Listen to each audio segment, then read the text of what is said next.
मलीर में घगर शहरी action committee पारां सिंध बोरे बरसात मुतासर इलाइकन खां मलीर पहुतल मुतासर लाइ टेंट सिटी कायम न थियण खिलाफ रैली कढी वई। घगर शहरी एक्शन कमेटी जे सर ते घगर खां मलीर प्रेस क्लब ताईं रैली कढी वई। रैली में सियासी समाजी तंज़ीमनि जे अॻवाननि वॾे अंग में शिरकत कई। एसटीपी जो खैर मोहम्मद मंगसी, शबीर चांडियो, राणो ज़हरानी, JUI जो अॻवान इस्माइल मंगसी, अवामी तहरीक जे अॻवान रुस्तम मीरानी ऐं ॿिया अॻवान बि रैली में शरीक हुआ। अॻवाननि जो चवणु हो त सिंध हुकूमत ऐं ज़िले मलीर जी इंतज़ामिया पारां 20 ॾींहं गुज़रण जे बावजूद मलीर में पहुतल ॿोॾि मुतासरनि जे लाइ टेंट सिटी कायम करण जे बजाय मुतासरनि जी तज़लील कई पई वञे।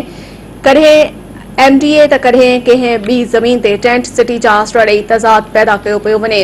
अॻवाननि चयो त हिन वक़्त ताईं कराची में आयल ॿोर ऐं बरसात मुतासरनि जी का बि वाहड़ नाहे थी। लखे माण्हू बेघर आहिनि। कराची में पहुतल मुतासरनि खे कुझु बि न पियो ॾिनो वञे। माण्हू ॿिनि वेलनि जी मानी लाइ परेशान आहिनि। अक्सर हंधनि ते मुतासिर खुलियल आसमान हेठि वेठल आहिनि। घगर शहरी एक्शन कमेटी ऐं ॿियनि सियासी समाजी तंज़ीमनि जे अॻवाननि मुतालबो कयो त मलीर में सिंध खां आयल ॿोर ऐं बरसात मुतासरनि लाइ टेंट सिटी कायम करे खैनिस सहूलियतूं फराहम कयूं वञनि। ॿी सूरत में एहतजाज जो दाइरो वसी कयो वेंदो।